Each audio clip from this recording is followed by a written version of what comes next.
شروع اللہ کے نام سے جو بڑا مہربان اور نہایت رحم کرنے والا ہے۔ قرآن ٹی وی کی معزز ناظرین، السلام علیکم۔ پیارے پیغمبر حضرت محمد صلی اللہ علیہ وسلم دنیا کے سب سے قابل اور جانکار انسان ہے۔ آپ صلی اللہ علیہ وسلم نے دجال کی کئی واضح نشانی بتائی ہے، جبکہ مغرب میں اسے اینٹی کراس کے نام سے جانا جاتا ہے، جو دنیا بھر میں اپنے شعبوں سے تباہی پیدا کرے گا۔ نبی کریم صلی اللہ علیہ وسلم کی تعلیمات کے مطابق دجال کا ظہور قیامت سے پہلے اور دنیا کے آخری دنوں میں ہوگا۔ اس کا مقصد دنیا سے اسلام اور اس کی پیروکاروں کو ختم کرنا ہونا۔ دجال اللہ کے ماننے والوں کو اپنے بندگی پر مجبور کر کے انہیں جہنم میں دھکیلنے کے لیے آئے گا۔ دجال کی فتنے سے بچنے کے لیے نبی کریم صلی اللہ علیہ وسلم نے بارہا اس کی نشانوں سے آگاہ کیا اور واضح بتایا کہ دجال کیسا دیکھے گا اور اس کی نشانی کیا ہوگی۔ آپ صلی اللہ علیہ وسلم نے فرمایا، دجال ایک آنکھ سے کانا ہوگا، وہ ایک جگہ نہیں رکے گا، اس کی رنگت سرخ مائل سفید ہوگی، اس کی پیشانی نمایاں اور گردن بہت زیادہ چوڑی ہوگی، اس کا قد چھوٹا ہوگا اور کمر میں کبا ہوگا، اس کے باوجود وہ بہت طاقتور ہوگا، وہ عام انسانوں کی طرح نہیں چل سکے گا۔ دجال کی کنگریلی بال ہوں گے جو سر سے سانپوں کی مانند لٹکے رہے ہوں گے۔ دجال ایک مرد ہوگا اور اولاد پیدا کرنے کی صلاحیت سے محروم ہوگا۔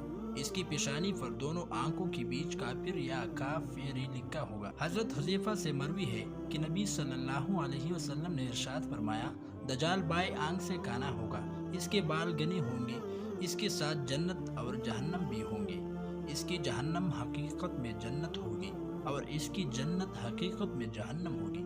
حضرت حذیفہ رضی اللہ عنہ سے مروی ہے کہ نبی اکرم صلی اللہ علیہ وسلم نے ارشاد فرمایا، مجھے دجال سے بھی اس بات کا زیادہ علم ہے کہ اس کے ساتھ کیا چیزیں ہوں گی۔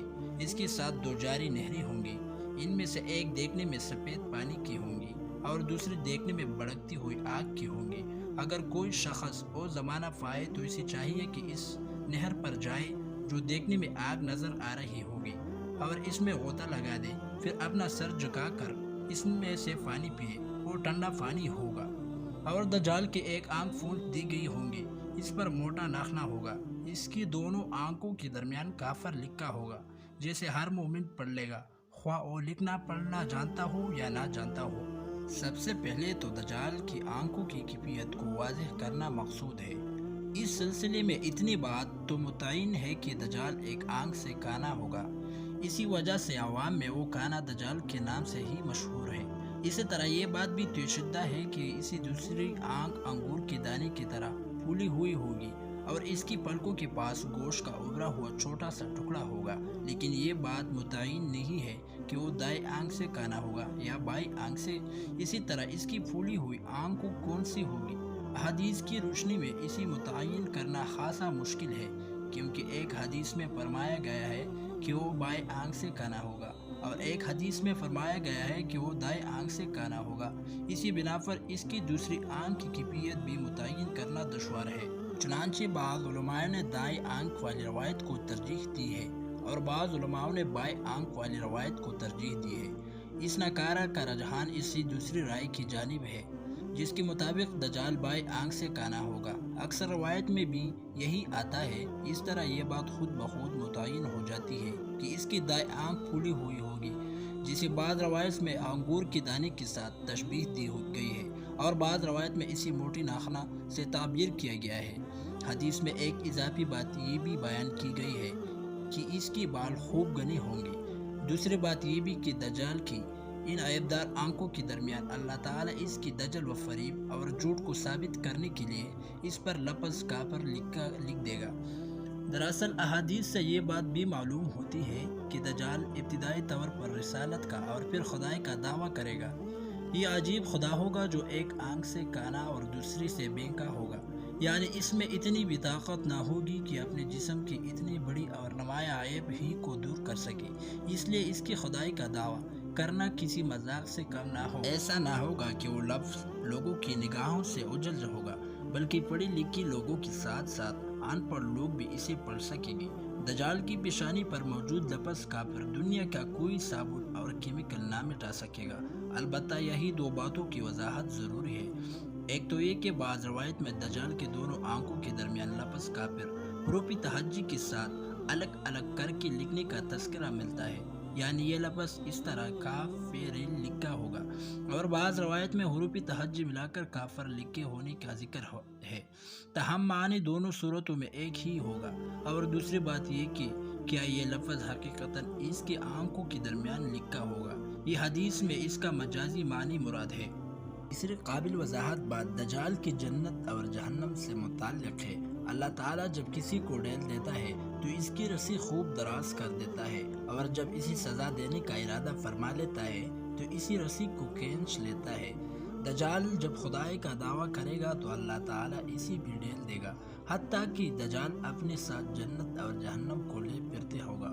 جب کسی پر انعام کرنا چاہے گا تو اسی اپنی جنت میں داخل کر دے گا، جو در حقیقت اللہ تعالیٰ کی جہنم ہوگی، اور جب کسی کو سزا دینا چاہے گا تو اسی اپنی جہنم میں داخل کر دے گا۔ بظاہر وہ بگڑتی ہوئی آگ ہوگی، لیکن حقیقت میں اللہ تعالیٰ کی جنت ہوگی۔ لوگ جب اس کے ساتھ جنت اور جہنم کو دیکھیں گی تو خوب زدہ ہوگی اور اس پر ایمان لانے لگیں گی، خاص طور پر جب وہ دیکھے گی کہ جن لوگوں نے دجال کو اپنا رب نہیں مانا، دجال نے انہیں بگڑتی ہوئی شعلوں کی نظر کر دیا، وہ مزید مرعوب ہو جائے گی۔ اس کا مطلب یہ ہے کہ لوگ جس چیز کو جنت سمجھ رہے ہوں گے یا ان کی سوچ کا دھوکہ اور غلط فہمی ہوگی، حقیقت میں یہ جہنم ہوگی، اور جس چیز کو لوگ جہنم سمجھ رہے ہوں گی وہ ان کی غلط فہمی ہوگی اور ان کی نظر کا دھوکہ ہوگا، حقیقت میں وہ جنت ہوگی۔ اس لیے نبی صلی اللہ علیہ وسلم نے فرمایا، اگر کسی آدمی کو دجال کا زمانہ مل جائے اور وہ آزمائش میں پڑ جائے تو اسے چاہیے کہ بکٹ کے دجال کی جہنم میں چھلانگ لگا دے۔ وہ آگ اس کے لیے اسی طرح ٹھنڈا اور سلامتی والا بن جائے گی جسے حضرت ابراہیم علیہ السلام کے لیے بن گئی تھی، اور اس سے کچھ نقصان نہ ہوگا۔ لیکن اگر وہ اس کی جنت میں کود گیا تو سمجھ لینا چاہیے کہ اس نے بہت گھاٹا کا سودا کیا اور وہ خسارے میں پڑ گیا۔ رہی یہ بات کہ کیا واقعی دجال کے ساتھ جنت اور جہنم ہوگی، یہ انعامت و راحت اور سزا و تکلیف سے کنایا ہے۔ اس سلسلے میں محدثین نے دو رائے اختیار کی ہے، جن میں محدثین نے پہلی رائے کو ترجیح دی ہے۔ ان کا کہنا یہ ہے کہ اللہ تعالیٰ اپنے قدرت سے دجال کو جس جنت اور جہنم پر حکم چلانے کا موقع عطا فرمائے گا، اس کی ظاہری اور بیرونی حالات تو دجال کی خواہش کے مطابق ہی رہے گی، لیکن اندرونی اور حقیقت کیفیت اس کی برعکس ہوگی۔ اس لیے نبی صلی اللہ علیہ وسلم کے فرمان کے مفہوم یہ ہے کہ اس موقع پر انسان اپنے آنکھوں پر اعتماد نہ کرے، بلکہ نبی صلی اللہ علیہ وسلم کے حکم پر اعتماد کرے، اپنی بصارت کو ایک طرف رکھ دے اور ایمانی بصیرت سے کام لے۔ اور بعض محدثین نے دوسری رائے کو ترجیح دی ہے۔ ان کا کہنا یہ ہے کہ جو لوگ دجال کو رب مان کر اس پر ایمان لائے گی، دجال ان پر اپنے انعام و کرم کی بارش برسا دے گا، یوں ان کی دنیا بھی جنت بن جائے گی، تاہم آخرت میں اس کی عیاشی کا انجام جہنم کے سوا کچھ نہ ہوگا۔